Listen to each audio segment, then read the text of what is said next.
Hey guys, your pal Victor from Cult Classics, and hey, I have always loved DC Direct figures. It makes me really happy that McFarlane Toys actually brought back the DC Direct label to put out statues and page punchers. But one thing I always like, that 7-inch has always been my scale. I've collected McFarlane figures since the 90s. NECA followed that route, so I have a huge action figure collection. It's all primarily 7-inch scale. It's likely the main reason I never got into collecting Marvel Legends, because I don't really like that scale. And I've done reviews of 6-inch figures, and my main thing is they just seem so small. So 7-inch scale figures is really where I'm at a collector, except for when I get Sofubi or statues or something. Even the Killer Clown statues behind me still kind of fit into a 1/10 scale. But today I want to do a retro unboxing. And, I've been really getting into McFarlane's recent figures. I got the Mega Fig Bane, which you can see a review for on the channel. And I got this Batman figure right here where he's shooting the gun. And you can see a Catwoman figure behind me. And that is the DC Direct Knightfall Catwoman figure. And I got that one loose a long time ago, and it's not doesn't have super ideal conditions when I got that figure loose. Some things are super glued. So a while back I was able to find on eBay a mint on card Knightfall Catwoman figure, and it was very cheap because it said the box was damaged. And sometimes you hear boxes damaged and it's not really, but look, this one, it is. And I got this figure specifically to open it, but you can see how nice this figure is right here. And it is very retro. Here are the other figures that came with this this old school Nightwing with the mullet. This Knightfall Azrael, which I'm looking for, it is a really good Azrael, still holds up. And this Catwoman, which I still feel is the best Catwoman figure ever, based on sculpt. It's based on Jim Balent's art. This is one of my favorite Catwoman costumes, and I'm gonna open this up right now.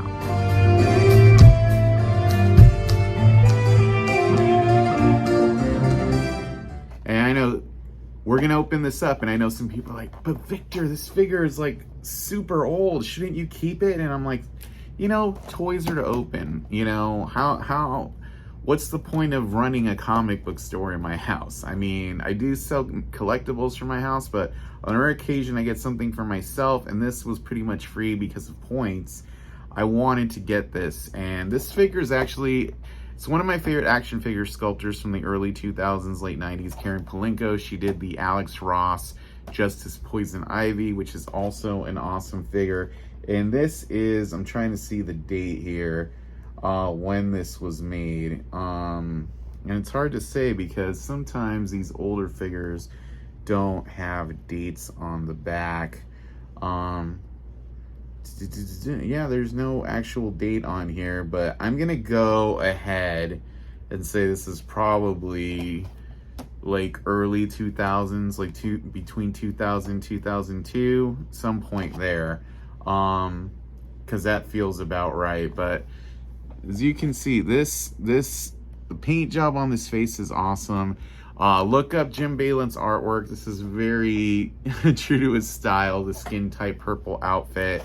It looks better than the proto, I think. And we're gonna open this up. I also want this smashed stand because I have a bat signal, and I can switch that out now and then when I don't want it to look realistic, because it looks like when Bane smashed the bat signal. And so yeah, we just ripped this right up. Okay, and here she is out of the box.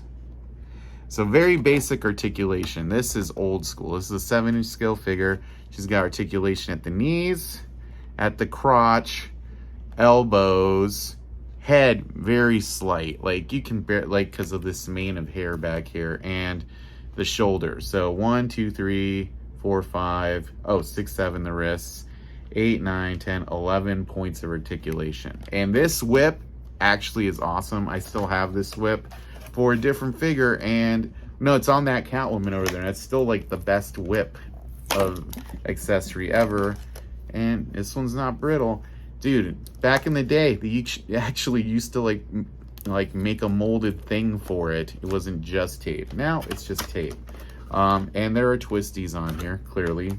Toy from the late 90s, early 2000s always had twist ties. I mean, I could just crimp these like I do with the modern ones, but they're not very, tight. And you can always use these for things, like back when they used to be useful and not just made to destroy you. But yeah. And I'll just tell you, man, back then, you used to get these DC Direct figures at your comic shop or through graffiti designs, and they were just, like, the best figures. I mean, at one point, like, McFarlane was having a hard time even being the quality of these, but McFarlane did push people to make better figures, and this is very much an example of one here. And the joints, oh, I don't remember if these turn. They don't, but... no, they do. So 2 additional points of articulation. These torn. Look at that. So hidden. But my God, this is a, what do you call it? Voluptuous figure.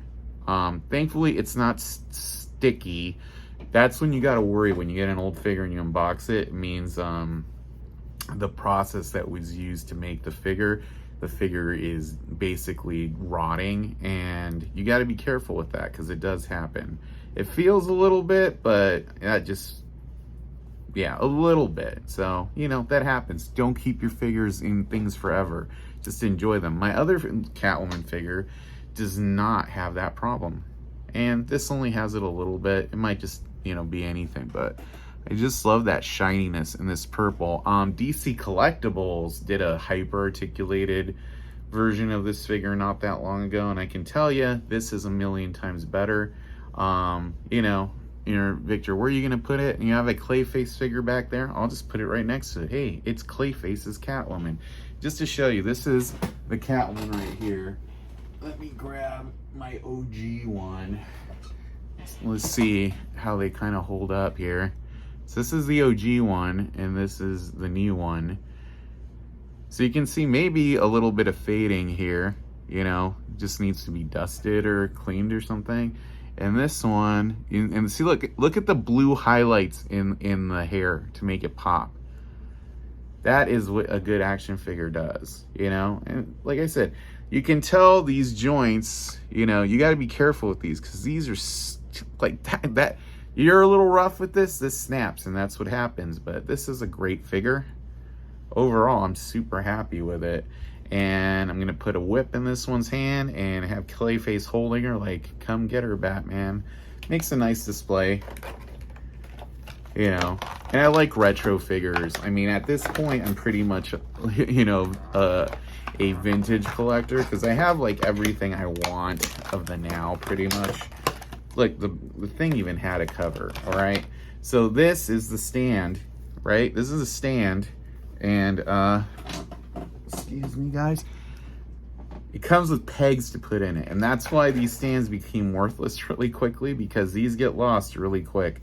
So the whole goal is, prop this up on something, and it's like a broken bat signal, It's, it's cool. I just like this graphic, I'll scan it and make a use for something, but I think that's cool. But overall, the main thing I wanted was this figure, and I'm excited I was able to get it.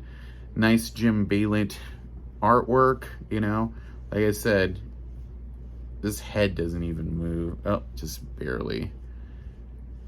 But this is my favorite version of Catwoman. If McFarlane ever does a version, I will be very happy because I'm sure it'll kick ass.